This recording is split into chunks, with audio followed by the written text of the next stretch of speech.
Okay, and hopefully I have done that correctly. Guys, I'll tell you, I have been teaching this class for quite a few years, and Adobe Connect I had down perfectly.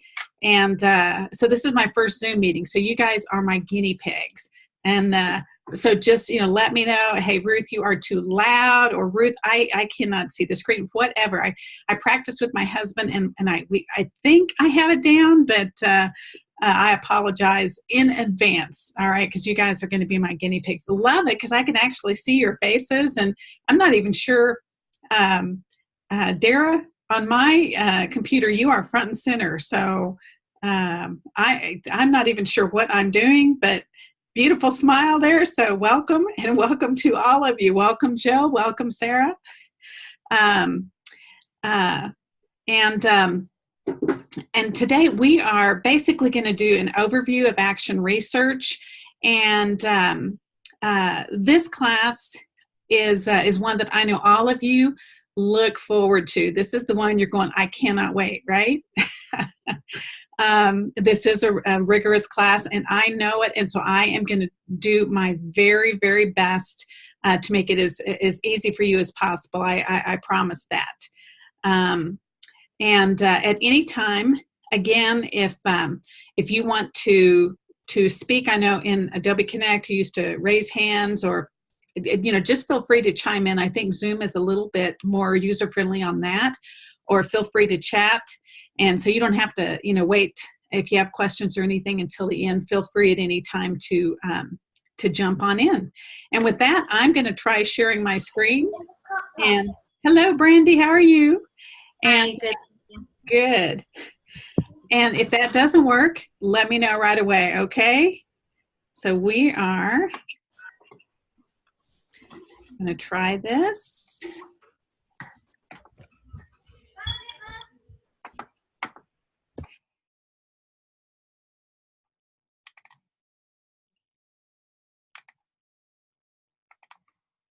And do you guys see a slide, Unit 2, creating a graphic representation?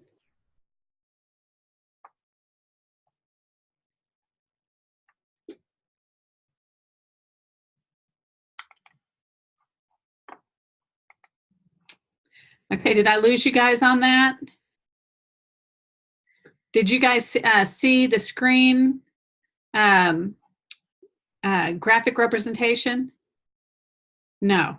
Okay, let me try this again.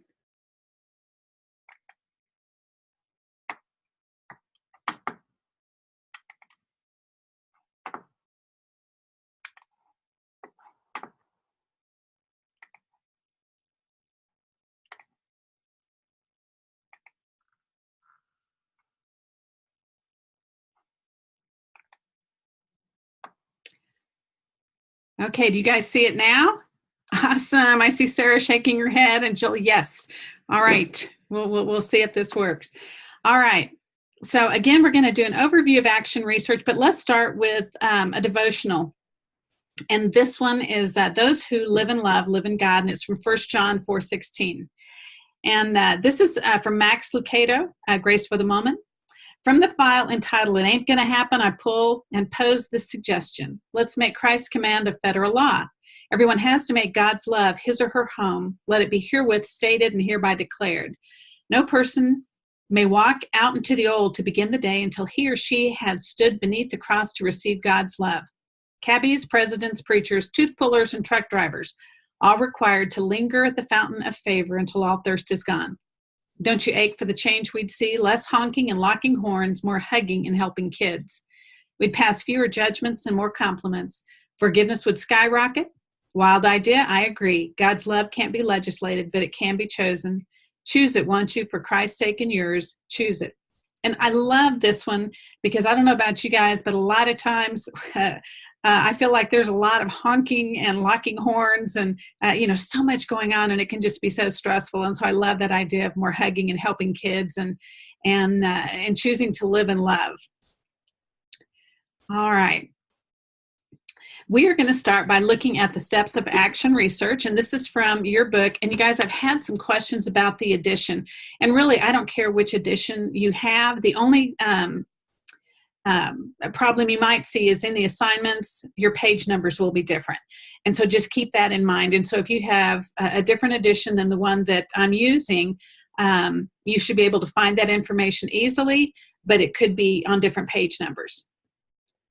And so these steps are find a focus, clarifying theories, and that's where you are right now, and then identifying your research question. And we're going to spend time on that tonight because I can't stress that enough. That is going to be the key piece that's going to drive your action research. You have to get a good question.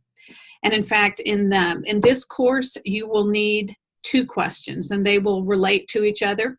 We'll talk a little bit about that later, but the research question is key. I'm really going to focus on that because you're going to be with me for quite a few weeks now, and if you don't have that question from the beginning, it's going to make it a lot more difficult. And then we have data collection, results, data analysis, and action plan. In Action Research 1, we will be finding a focus, clarifying theories, and identifying a question. And in fact, you will be writing in Action Research 1, a rationale, and then a literature review, and then your method and time frame. So that's really your procedure as to what you're going to do. We will not do any data collection until Action Research 2. And so the data collection, results, and data analysis in your action plan will come in Action Research 2. I've had some people ask if you can do data collection in Action Research 1, and you cannot. And you'll see this Action Research 1 is pretty jam-packed.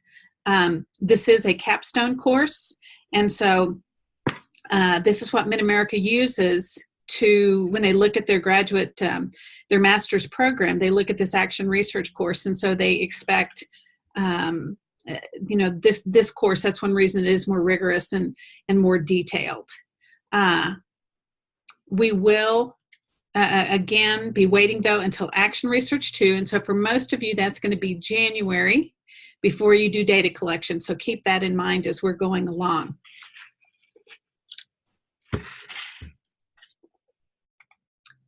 Okay, this last week you've been brainstorming a problem, hopefully, and you've looked at that problem question handout, and when you are thinking about a problem that you might use, you think about what's happening in your classroom, or is there something, a new technique or a new method you want to try? Is there something, behavior is a problem, and so you want to try and do something that might impact behavior. You're thinking about something that you can actually utilize in your classroom. You're going to be with this question for quite a few weeks, and so you'll want to do something that you look forward to, right? I mean, in other words, it needs to be interesting to you. It can't just be, okay, what can I do to get by? Otherwise, it's going to make this class even longer. So think about something that would be of interest to you that you would like to find out if there is a better way of doing things. You will come up with 2 questions, and they will be related. And this can pertain, again, to a challenge you might be having in the classroom.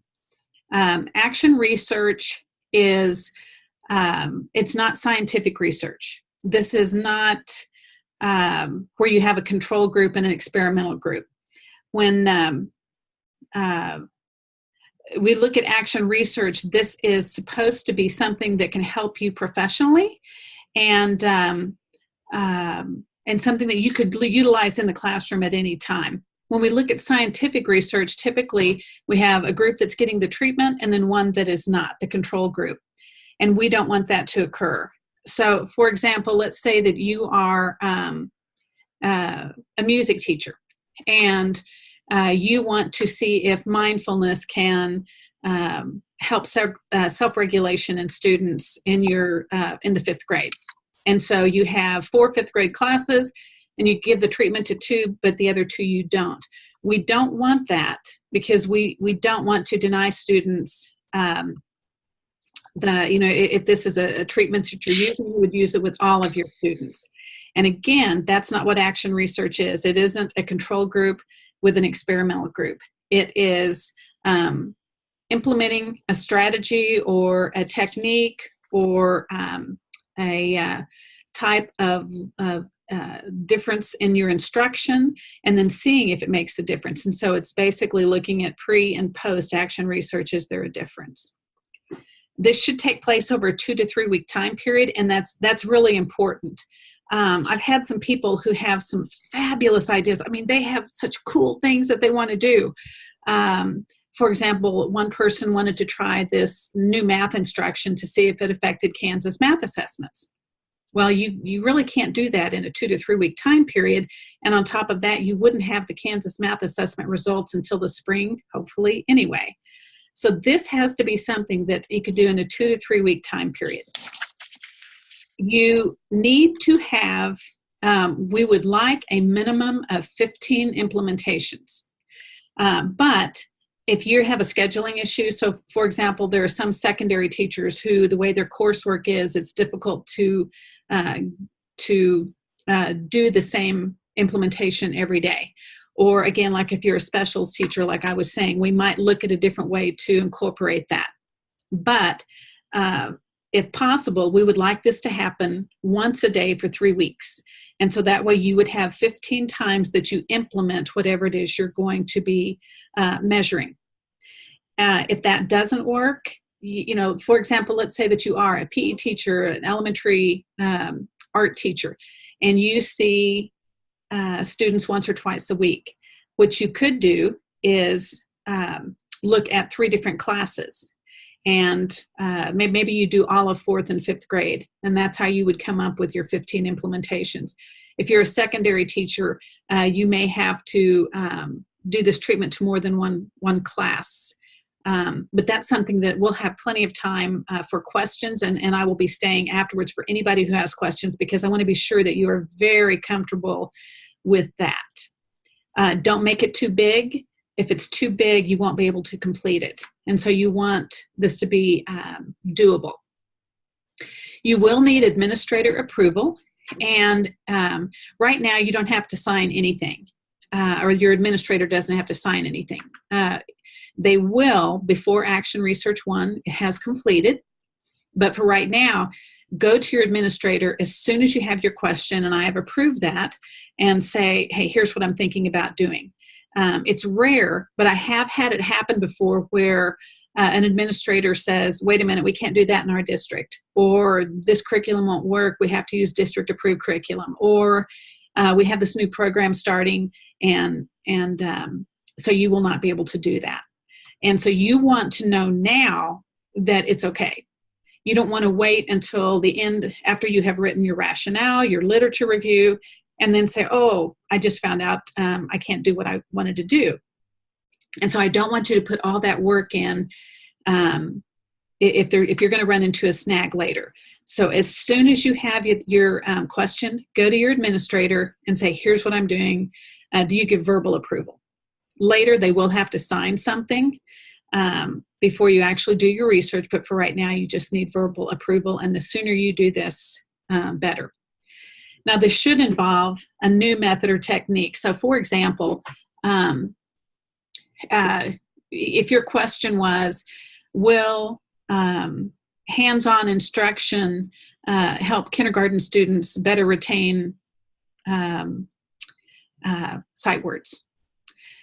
Well, really, you know that with kindergarten students, they need a lot of movement. And if they're going to sit in their seat the whole time and you're not going to do any hands-on instruction, you can be pretty sure that hands-on instruction is going to improve that. Does that make sense? With the little ones, you have to have that movement, and they can't sit in their seat all day. So you would already know the answer to that. And so you don't want to do something that you already know the answer. Again, that might seem like an easier way to get through this course, but that's you're going to be with this course a long time. And so I would really encourage you to find something that you're interested in. Your literature review, you're going to be doing research on that. And so this is something, again, that's supposed to help your practice. So try and think about something that you're not already doing. here's another thing that you need to think about. You will start collecting data in January, right? So if you have started, let's say you are doing a new type of math instruction where you are utilizing a different way for students to memorize or to understand fact, to help computational fluency. And you're doing that this semester, well, in January, it wouldn't be new. And so you can't say, well, we're doing this new thing in our school this year. It has to be something that you would implement in January. So again, we're going to narrow that focus, make it something small where you can make a little bit of a tweak. Now, it can certainly be in addition to something you're doing, where you just tweak it a little bit to see if there's a change, but it should involve something new. You do have to have 3 pieces of data, and we call this triangulating the data. And whenever you do any type of research, the more data that you have, the more valid that research is. Now, take note that a pre-test and a post-test would be 2 pieces of data. So you would only have to have 1 more piece of data other than that. It can be quantitative data or qualitative. Quantitative is going to be mathematical. You can measure it with numbers, whether it's tally marks, whether it's taking the average or the mean, or looking at scores. That would be quantitative data. Qualitative would be something that's a little more subjective, like a survey. So you're going to give an attitude survey. Because of this, do students enjoy math more? It could be an attitude survey. It could be something where you're getting student opinion. And that would be more qualitative. Most people combine. They might have quantitative and qualitative, or you could have all quantitative, or you could have all qualitative. That's totally up to you. But an example of something a lot of people would do would be a pre-test and a post-test, where they would have quantitative data. Was their growth over that 2 to 3 week time period? And then they might give some type of a survey along with that. And so that way they have 3 pieces of data. Okay, and I'm going to stop right now. Any questions over anything that I've gone through so far? Okay, you guys good? All right, stop me at any time. Love that thumbs up. Okay, I'm going to give non-examples first, so you can see this is what not to do. All of these are actual questions that former students have written. And so again, going back to the question is going to be so important to you. And so this is what you don't want to do. Your questions, and remember, you're going to need 2, and they're going to relate to each other, which I'll show you examples in a minute. But your questions need to have a specific implementation, a specific intervention that you are doing, and a specific measure. So those 2 have to be there. So let's look at the first one. What methods can a teacher use to increase reading comprehension in 3rd grade students? Well, our measure is reading comprehension, but the question, what methods can a teacher use? There could be hundreds of answers. It's too broad. It's not specific enough. This is not a research paper. So you will do a literature review, but this is not where you are researching what are all the different things I can do to increase reading fluency. This is a specific intervention with a specific measure. And so when you say, what methods can a teacher use? There could be hundreds of answers, and how would you measure which, you have to pick one. Let's look at the next one. What effect does using the online site www.helpuslearn.com have in reinforcing skills that are taught in school? Now, we have a specific intervention here, and that's that website. But when we're talking about reinforcing skills taught in school, what are we measuring? Again, that's way too broad. We don't have a specific measure. We're not going to be able to get data from that. The next one, what alternatives could be used to teach guided reading to students? Again, very, very broad. We don't have a specific measure. What is it that we are looking at in guided reading? And what alternatives? Again, there could be hundreds. How do we measure whether a student is mathematically fluent? First of all, the intervention isn't clear. We don't know what it is that you're doing to change to see if it affects fluency. We do have a measure, mathematical fluency, but we don't have that intervention. In the next non-example, what impact does implementing a reader's workshop, including cooperative grouping, independent reading, teacher conferencing, journal, and note-taking, have on raising reading levels and reading comprehension? This one has too many variables, and I often, have students who are gung-ho. Boy, they really want to make a difference in those student scores, and that is awesome. And you could do something like this in your classroom, but for purposes of this class, we need to know what made the difference. And so for example, reading comprehension, that's your measure. But if you do all of this, we don't know if it was the reader's workshop, cooperative grouping, independent reading, teacher conferencing, journaling. We don't know which one made the difference. Maybe they all did. Maybe 2 of them did. Maybe 1 of them did. We wouldn't know. And so it needs to be a whole lot more narrow than that. Okay, so here are the examples, and this is what you want to do. These are all good examples. What effect does rereading the word problem have on increasing student comprehension? The very specific intervention is rereading the word problem. The specific measure is student comprehension. And so you have a specific intervention, a specific measure. What effect does creating bar models as a visual representation have on math scores? And so the specific intervention are the bar models, and the measurement is math scores.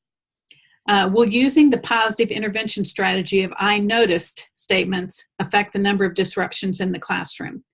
A very specific measure, and a very specific intervention, the I noticed statements, and then disruptions in the classroom could be measured. The student who did this was a student there were a lot of behavior problems in a 6th grade classroom, and so she used this and tallied the number of disruptions and if they decreased over the time period of that 3-week.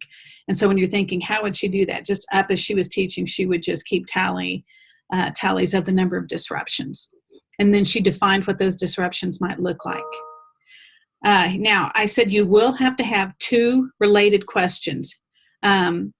This course says 2 to 3, but really make it easy on yourself and pick 2. But here are examples. Does explicitly teaching retelling in an MTSS Tier 2 setting improve reading comprehension? Does explicitly teaching retelling in an MTSS Tier 2 setting improve student confidence in reading? Now, if you notice, the STEM is the exact same. The beginning of both questions is the same. So what you want is you want to choose one intervention with 2 different measures. So you're choosing one intervention, 2 measures.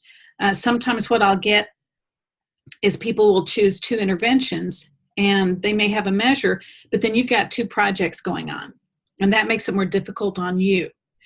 So what you want is just one intervention, and then how are you going to measure it? So here, this person did a pre-test and a post-test on reading comprehension, and then gave a student survey and actually did a pre-test, post-test with this as well. And the student surveys can be very simple, depending on what grade level. With the little kids, it could be the smiley faces. With the older kids, it could be a Likert scale where they choose 1 through 5. But a lot of times when we're looking at that confidence or that qualitative survey, there can be a pre-test, post-test too, to see if there's an increase there. Okay, so any questions on the questions, which are super important? All right, you guys good? All right. This week, on your problem question form, you will be filling out, you're going to be doing some brainstorming. You'll have a thesis statement. And by the way, let me tell you, the thesis statement is not what you think of when you normally think of a thesis statement. This is an action research thesis statement. So look at your problem question handout for the example there. I'm going to tell you right now that there is a mistake in that. I haven't had a chance to revise that, but in this class, this is technical writing, and so you can't use any personal pronouns. No, I, me, you, and I believe in the thesis statement there it says in my classroom, or in, it does use a personal pronoun, and you would just say in the classroom. I will be updating that, but I did notice that that was incorrect. Okay. On that problem question form, the very last part, you have to do a graphic representation. And so tonight we're going to spend a little bit of time going through that so you know exactly what that looks like. Graphic representations, who, any teacher or group of teachers interested in studying a particular phenomenon. What, a process for clarifying beliefs and assumptions regarding a phenomenon. And how, you're going to brainstorm every important factor that relates to the problem, illustrate those factors, and then decide if the illustration accurately depicts the problem you are concerned with, as well as the theoretical solution you are hoping to pursue. So, love this cartoon, Why Einstein Flunked Math. What we're hoping to do with that graphic representation is to kind of put your brainstorming into a graphic and then help narrow that focus and not make it more complicated. And so that's the whole purpose. Don't make it too complicated.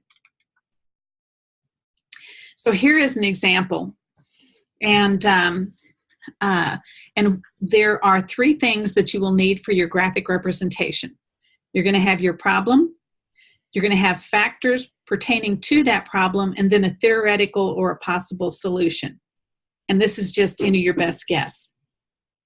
So for example, here, in this one, the students didn't like the new reading program.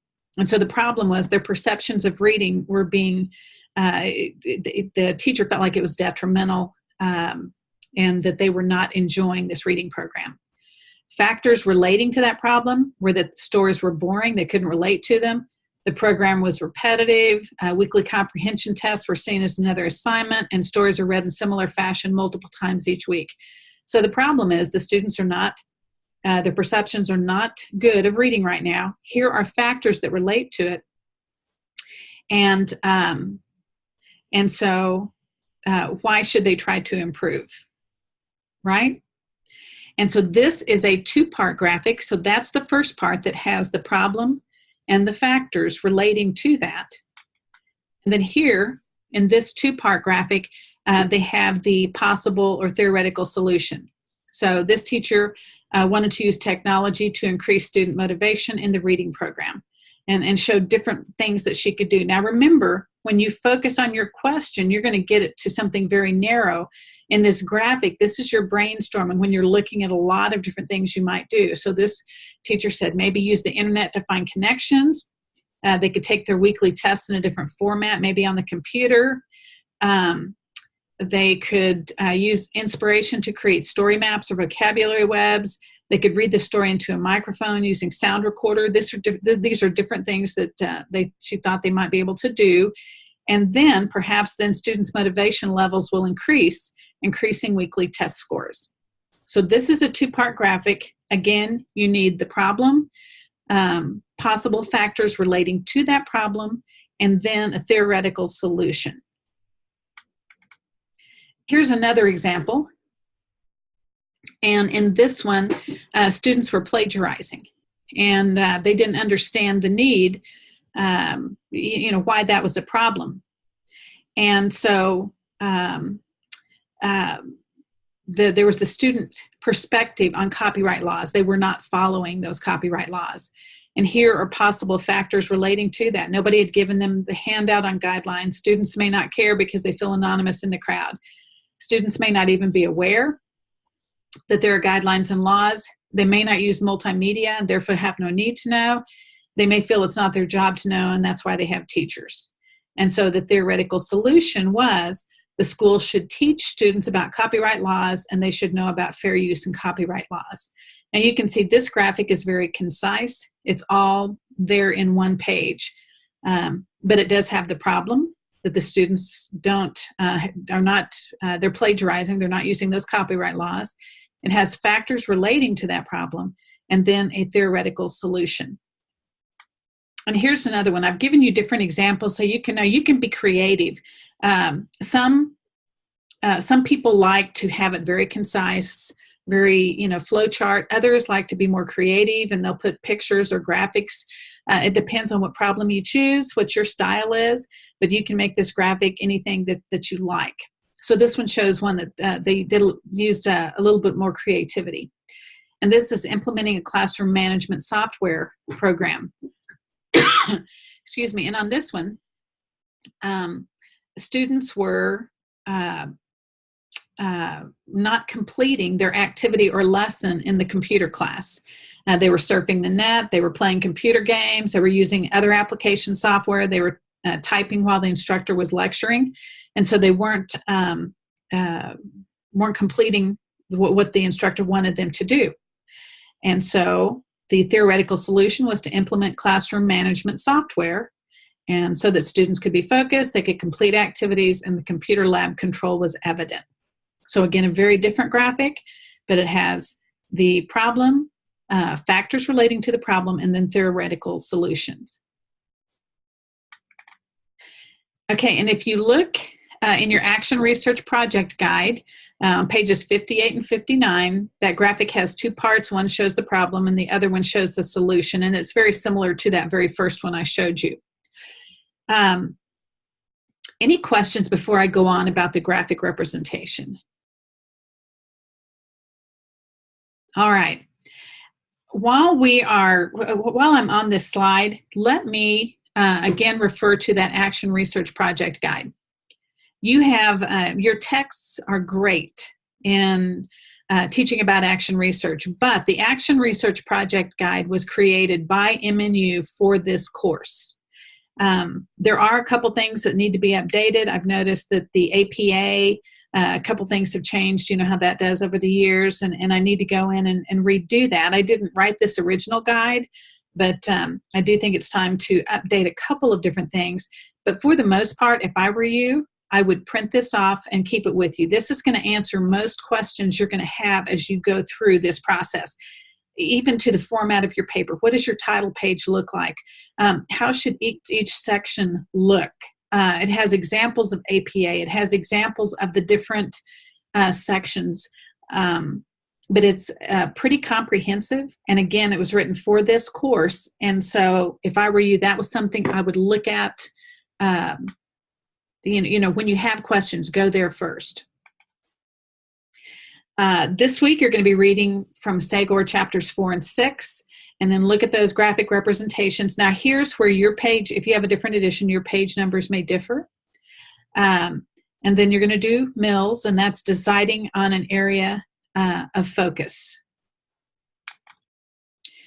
And then resources, again, your texts, you're identifying a problem question handout. Make sure you look through that. That's really going to help you. There's a lot of information on that. The Action Research Project Guide, like I said, this Unit 2 PowerPoint, this is the exact same PowerPoint. I will have this recorded, and so you can watch this again, or you can just go through the PowerPoint. And like if you're thinking, I know she talked about those questions, those examples and non-examples, that's going to be on there, and you can quickly flip to that. EBSCOhost database, you could talk to, depending on if you are a secondary teacher, you might even talk to your students, but you could definitely talk to your colleagues about what you might be able to do. Okay, so again, these are the steps for this week. And after you do your readings, use suggestions found in SAGOR, discuss problems with colleagues, and then you will complete and upload my problem question form. Okay, so I love this cartoon. Calvin says, the water is freezing. I'm going into shock and drown. I just know it. I'll bet that lifeguard's involved in some insurance scam and she's going to let us all drown like rats. Oh no, oh no. And then the lifeguard says, okay, first we're going to learn the dead man's float. And he goes, help, help. She says, now what I put up with to pay for college. Well, the reason I include this is because, you guys, I'm not going to let you flounder. Please, please, please ask me for help. You have my cell phone, you have my office phone, you can meet with me at any time. I totally understand how rigorous this course is. And I know it can be daunting at times. And I want to be there to help you in any way possible. I truly, truly mean that. I do not want you to feel overwhelmed. I have constructed this course to help you. When, for example, when I went through my doctoral, well, even my master's program, at the end, when I wrote my thesis or my dissertation, it was, okay, here you go write it. And I know there are some action research courses that they say, okay, now write your paper. I have segmented it so that you will have one unit and finish that. So by the end of this Action Research 1, you're going to have 3 sections already done. And I promise you, Action Research 2 is going to be so much easier. You're going to have a lot of time spent in the classroom, and you will have 2 sections that are fairly easy to write. But please, please ask me for help at any time. Now, this is a technical paper that does have to be written in APA. And if you're like me, I don't write, that's not typically how I write. And so it takes a little while to get back into the swing of that, right? And you guys, I've been teaching this course for a while. I know those rules forwards and backwards. And so if you forget something, I'm going to go through and just put a little note and insert on your paper, hey, don't forget your parentheses here, don't forget this. But here's the deal. If you guys look at that Action Research rubric and you follow that, you don't have to worry about grades. I am not trying to trip anybody up whatsoever. I want this to be as easy as possible. Now, when people get into trouble is if I make those edits and they don't change those. So by the end of this Action Research 1, you will have edited each of those sections according to what I have, the information I've given you, as well as you're going to have a writing partner. And so that will just help you as you to make that writing better. Again, this is a capstone course, and some of these they are starting to put in the library, so that people can look at these projects. And so Mid-America does want this to be a quality project. And so when you do that rationale, usually that's the first one, and people go, oh my gosh, Ruth wrote all this stuff. That's just helping you out and just kind of getting you back in the swing of things, but that's not your grade. If you follow that rubric, your grade's going to be cool. I'm just going to help you with some of those things so that you don't have to worry about that. Now, if you don't try it all, if you do, for example, personal pronouns throughout the paper, I did this and you did that and she and me and we, I'm going to remind you, but then my expectation is that then you would change it. But I do want you to know I'm going to help you through this. I promise. I promise. Be sure to contact me, any questions whatsoever. When you turn your paper in, you're going to label it your last name and then whatever it is that we're doing. And go Pioneers. Okay.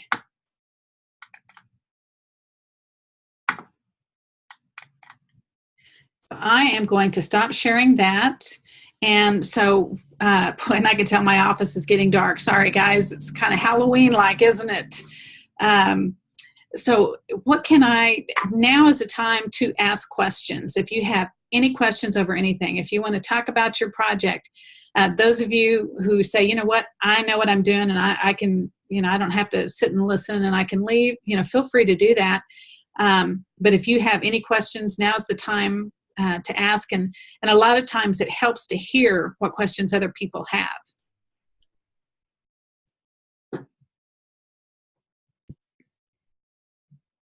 So feel free to either just speak or you can type, either one, whichever. I have a question, Ruth. Can you hear me? I sure can. Okay. So if I'm looking at like that planner you gave us, and it said on there that we were supposed to, when we're like doing the kind of like the thesis, it asked us to put 3 major points. So if we're developing 2 questions, would we just have 2 major points? I'm just trying to make sure I understand. You know what, Therese, thank you so much. Again, my office is getting dark here. I get busy talking and forgot to go over that point on the problem question handout. Great question. Okay, here, if you feel very comfortable with your 2 questions that relate to each other, that's all you have to put. Here's what happens. A lot of times people aren't quite sure, and so I have them write 3 different questions so that I can help them. Because here's what a lot of times happens. I'll say, hey, this one won't work and this one won't work. Let's try this one. And so the reason I have 3 is if you are not totally set on what you want to do, give me some choices, and then I can help you narrow that down. Because what ends up happening, if you aren't really set on what you want to do, then that process can take a little while back and forth between the 2 of us. But if you have more than one idea and you're saying, I'm thinking about this, I'm thinking about this, I'm thinking about this, give me those 3 choices. If you know what you're going to do and you have those 2 questions, that's all you need. So thank you for bringing that up. Okay, thank you. Any other questions? Does anybody have a question about your project or what you think might be viable? Yeah, I have a question. I'm planning on doing the rereading. That's something that we do in 2nd grade so often. So I'm just trying to figure out what I mean, obviously it's going to be for comprehension and fluency. Those are our 2 big things in 2nd grade. Right. So I already do that. Is there something that I need to do that's different? Should I use like a different program? I'm kind of confused on how I should make it like different. Yes. If you are already doing that, it wouldn't be action research because right. You wouldn't have a pre and a post. And so you might look at what you're doing right now for rereading. Is there a different way? So for example, perhaps you're using sentence strips, or perhaps you're using highlighting, or you might choose a different strategy, and maybe you're still focusing on rereading, but is there a different strategy that might help? So you can do something you're doing in your classroom, but it does need to be a new instructional component that you haven't already done. Otherwise, it's going to be tough to have a pre-test, post-test. Does that make sense? Yeah, definitely. Could I, I'm trying to figure out, could I format how, like when I normally do rereading, it's usually whole class. Could I be more specific, like where I'm doing it during guided reading groups and I'm doing small intervention groups, or? Yes, another good question. You may be able to do this with your whole class, but let's say, for example, if you were a special education teacher, you may only have a small group. Right. So you may choose to, if you are doing a reading strategy, you do guided reading already, you do small group reading, same thing, if people are doing guided math, you may choose to do it with a particular group. Now, you need, sample size is important. So in other words, the larger the sample size, the more valid your data is. Yeah. And so you have to think about that. If you're talking about 2 students, that's probably not a large enough sample size. If you have a group, maybe you could do it with 2 different groups. If you could make that a little bit larger, but you certainly could do this in a small group situation if it doesn't pertain to the entire class, because you might have some students who don't who are above grade level, and maybe they don't need the strategy that you want to implement. Okay. All right. Any other questions? I have one. So I had put as one of my questions, what effect does learning the most common root words and their meanings have on students' ability to correctly spell academic content words? And what I am doing currently, so I see kids for 45 minutes a day, and in 5th grade, I'm pushing in for another 30 minutes to help out a classroom teacher, and she has several kids that are struggling with spelling. Okay. So I've already started doing some word sorts and things like that with root words and the meaning of prefixes and suffixes. So if I'm understanding correctly, if I wanted to do something like that, I'd have to adapt it if I was going to be doing part of that for my research, since I'm already doing it. Is that right? That's correct. So like, let's say that you're doing, and this is a 5th grade class, you're doing specific root words. Yeah, like for an instance, what the teachers have done this year there, Ruth, is they are actually having them do academic content words. So like in math, we actually did words that are related to math, like commutative, distributive, and we talked about what the if means and things like that, and then they sorted them and they put them back together. And so I'm trying to think of another way, like if I was to do during my ELL time for 3 weeks, just teaching the root words, because I think that a lot of our kids need that in order to, but I'm honestly kind of struggling as to know how to teach that and to put it into the context of other lessons I'm doing it. Right. Again, you can certainly build on something that you are doing right now. That is absolutely okay.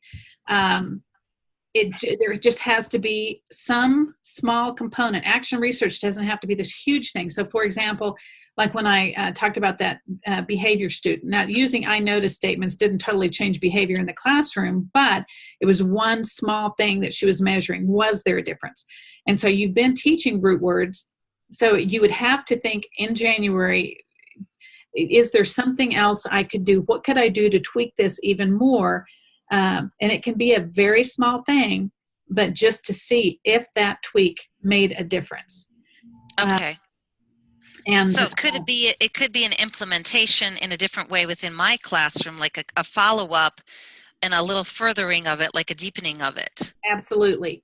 Okay. Absolutely. Okay. It sure could. And that's something, and again, the one reason that we're meeting tonight is because, again, that question is, the 2 questions you come up with are absolutely critical. Your rationale, the very first section you write is going to be based on those questions. And in your 3rd section, your method and time frame, you're going to have a matrix where it has your questions listed. And so I know it's kind of hard, but I wanted to be sure you guys know, hey, this is going to happen in January. And while we're talking about that, let me explain something else too. You will be turning in at the end of Action Research 1, and this is one reason you cannot do data ahead of time, an IRB form, and that is the Institutional Review Board form. Universities are required when you do research on human subjects to make sure that nobody's hurt. Nobody is. It's not detrimental to anyone who is having this treatment, right? And now, when we're doing action research, they aren't as concerned about it. For example, we have a nursing program at Mid-America. If they're doing research, obviously they're going to be more picky about that, right? But they want to be sure that it's not detrimental to students. And so you are required to turn in an institutional review board form. I've been doing this a while, and it used to be that you would turn it into me, and I would go through and help you revise it. And then you would revise it. I would send it off to the IRB board, and sometimes it might take 4 weeks to come back. And so you could not do your project until you have that approval. And so people were 4 weeks into Action Research 2 before they could get it done. And so we kind of brainstormed, and I've been through this enough that they allow me to go through and make sure that it's high quality, that it would pass the IRB, the board. Does that make sense? And so you still have to do it, but by letting me be the approver, we take away that wait time. And So most of you should be able to start your research right in January when we come back. But you cannot start research until you have that IRB form turned in. And that's the one that is signed by your administrator. And that's a very formal form. It's complicated. In fact, the next Zoom meeting we have, we'll be going over how to do that form because it has to be precisely done so that MNU has that record that that clarifies that whatever you are doing is not going to harm students, and that's just a requirement. Universities have to safeguard when people are doing research. So the questions about, hey, can I start now? I know what I want to do. You can't, because you won't be able to fill out that form until you do your Section 3 method and time frame. That's very specific, your procedure, because that's what the IRB really looks at. What's the procedure? What are you doing? And that's where they make a lot of that determination as to whether to grant, the approval for that. So again, I've done so many of these that they are letting me do that, but you still wouldn't be able to turn that in until you have that section, because I keep those on file. So in case there was ever any question, we have those to say, no, they did go through this form and it was approved. So does that make sense to you? Mm-hmm. Everybody understand that? Yeah, that's one reason we're so that there's just not that flexibility in Action Research 1. That IRB form is the last thing that you'll do, and you're going to love it. But again, I'm going to have an example that if you follow that example and just copy and paste pretty much what I've already put down there, you're going to be fine. But you do have to have your administrator's signature. And so I'm going to tell you ahead of time. Some people wait until Christmas break and their administrator's gone. And it's like, I can't accept it without a signature. That has to be on there. So make sure you're thinking about that even before we get there. That's one reason I said talk to your administrator now. Make sure they know what you're doing so you don't get to December and you're going, oh my gosh, I can't get their signature. Okay. Is the administrator in Olathe the only one that has to sign it? And the only reason I asked that is because a year or so ago I had someone trying to carry out Action Research that would have impacted my time, and they did not have it approved. There's someone at the district level that approves it. Is that have to be done also before we can do it? I'm not going to make that determination. Okay. And I'm on film. I'm just asking because they had told me that they had it approved and they did not. And so consequently, that's what someone was trying to tell me, is it's not been approved through this person at the district, so they could not have been doing it to begin with. So I just want to make sure I allow myself enough time because I have to do mine in January. Right. Let me give you a general statement to that. Okay. Because I've been teaching this class for many years, and in the past, I would say 5 years ago, 6 years ago, there were quite a few districts who required approval at the district level for Action Research. Most districts now do not, because it's something you're already doing in your classroom. Now, that person may have been doing something different.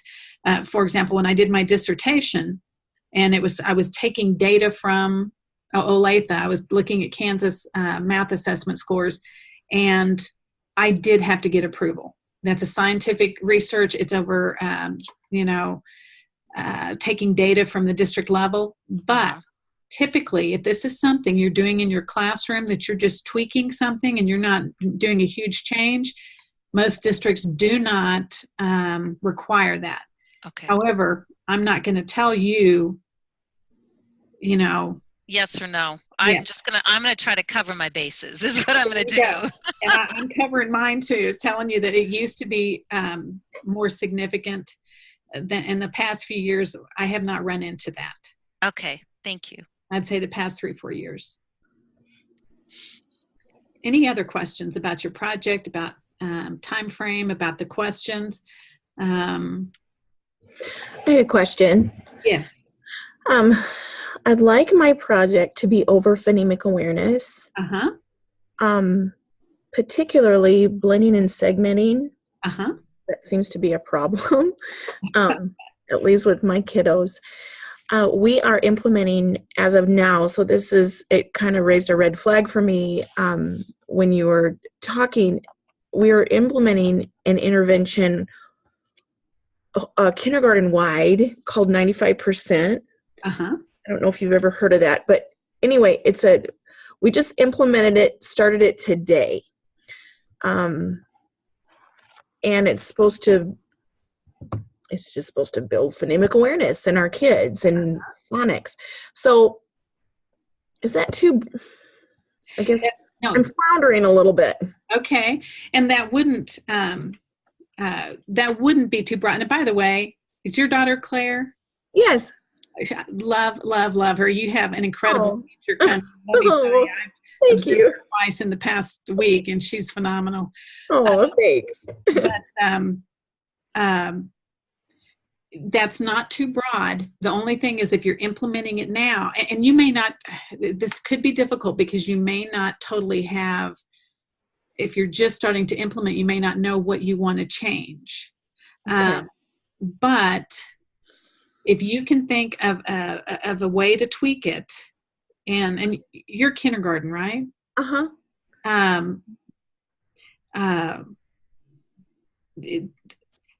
Those kiddos, maybe you want to even focus on the kids who in January are at a particular level. The kindergarten students are so different at what they even come in with their skills and knowledge. And yes. So perhaps you could look at that and tweak that with a particular group and maybe enhance what you're doing or provide another piece of that instructional strategy. Okay. Because if you have a new program, you can certainly build on that. You don't have to you don't have to reinvent the wheel, but it does have to be something a little bit different. Otherwise, you wouldn't know from October to, the third week in January if it was the October through December or if what you did made that difference. Okay. Very good. My lights just went off. Okay. Thank you. You gotta move around a little bit, right? Yeah. I'm in my classroom, so I keep turning off. Thank you. I appreciate that. Sure. Okay, any other questions?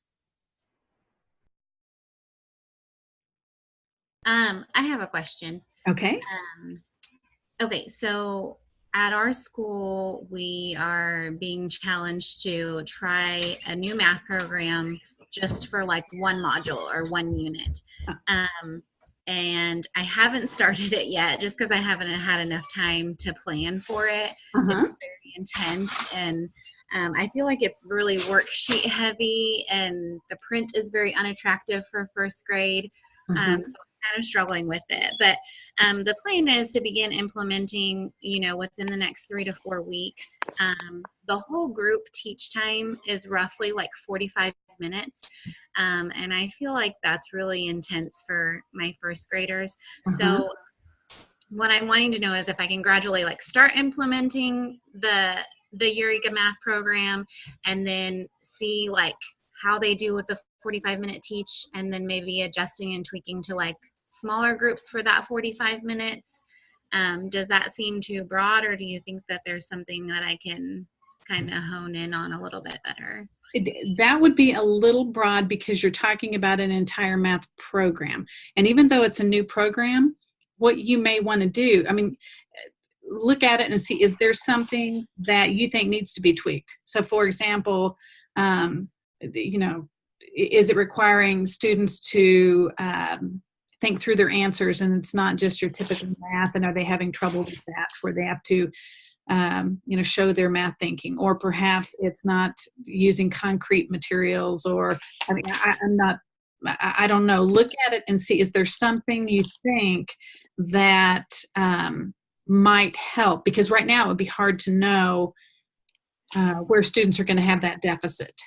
And so I would pick one thing, and you could certainly do small group, but if you say the whole math program for 45 minutes, what would you actually be looking for? And that would probably be too broad. So with first grade, do you want, think about where you might be in January in that math program. And is there something specific that you would like for them to be able to do at that time? And unfortunately, I'm not familiar with, is Eureka, is that New York? It's, Engage New York. Engage New York, okay. Yeah, and so it's not going to be your traditional math. Mm-hmm. Well, that would be a little bit of a variance. And so I would look at that and see, what is it about that program that you think that they're going to need some help with? Okay. Yeah, I have, like, my team has already kind of started it, and they're working through their first module, and I'm hoping to, like, learn from them before I start my module, but we'll see how it goes. Yeah. No, that's great. Again, just, it doesn't have to be a big thing, but I would definitely narrow that down, because you can't, you wouldn't have valid results on judging a program based on a 3-week time period. And then, Brandy, I just started Eureka this year too. So maybe you could, I teach second grade, but you could probably look at their sprints. That's the math computation piece. Can you hear me? Yeah, I can hear you. I would, sorry to interrupt, but I would look at that maybe, because that could be one piece, because Eureka is super overwhelming. Just so you know, it's overwhelming. I know, that's the one reason I haven't started, because we've also started the new reading program for Fontes and Pinnell, and we've started so many new things this year. It's really intense. But the sprints are actually one thing that I am doing, because we also started leadership binders where our students have to track their own data. So, like, they have to track data from, like, a language arts, track data from science, and track data from math. And so we've been using those sprints, like, for fluency to track, but that's the only part of it that we've started using. So maybe you could hone in on, like, what math strategies are working, or what specific in first grade that you're doing to help them with their sprints. Okay. And then definitely get on Zearn, because Zearn goes along with Eureka, which is, they kind of like stole their program, and it's online. It's all free online resources, but so definitely look at Zearn. It's more kid friendly. Sorry, not to be about Eureka, but just email me. Okay. and thank you so much for your input, because that's very helpful. Run the other way. No, I'm just kidding. I'm kidding. Yeah, that's how I feel with my own kids. They're bringing it home, and we sit at the table, and I, like, hours, and I'm like, it's only supposed to be 10 minutes. I know, it's tough. It'll get better, but it's tough. Yeah. We're doing it at our school in kindergarten, and I'm sorry, but it's kind of boring. Yeah. I feel like I need to put on the dog and pony show every day to keep my kids' attention. Absolutely. Tap dance. Yeah. Okay. And guys, I don't like hearing that, because I'm a math person. Math should be exciting. It's supposed to be one of the best curriculums out there, but man, I know. Yeah. No, Engage New York is supposed to be. It's supposed to be great. And I am not totally familiar with it, just on a very surface level. Yeah. Okay. Any other questions?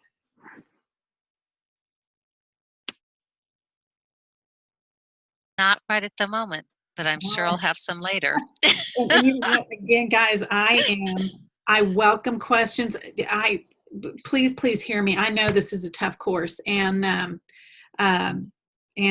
I try any way I can to make this as simple as possible. And if you are, feeling overwhelmed, if you're saying, oh my gosh, I'm not sure how to do this, please contact me. Feel free to call cell phone, office phone, come and meet with me. If you have trouble, I'll come during your plan time. I just want to be sure that you have the support you need for this class, because I know it can be overwhelming. The great thing is, Action Research 2 is so much easier. In January, you guys are going to be celebrating. So even before you finish, oh my God, you're going to not be saying nice things about me in the next few weeks, but I promise it does get easier. And this is something everybody at the end says, oh my gosh, I'm really proud of what I did. And so it's, it's one of those things I think you're going to, at the end, go, this is something I'm really glad I did, and I'm proud of this work. But I do want to help you any way I can. So, okay, I know you guys, your time is precious, and I've kept you for a little over an hour here. And so I'm going to go ahead and stop recording. But if anybody does want to stay and ask individual questions, feel free. And otherwise, you guys have an awesome evening. And I will get out of my spooky Halloween here and get some lights on. So again, great to see you guys face to face, and let me know if there's anything I can do. I am going to go ahead and stop recording, but I will stick around. Thank you. Appreciate your help. Oh, you bet. Now, if I can figure out how to stop recording, that'll help too, right? There we go.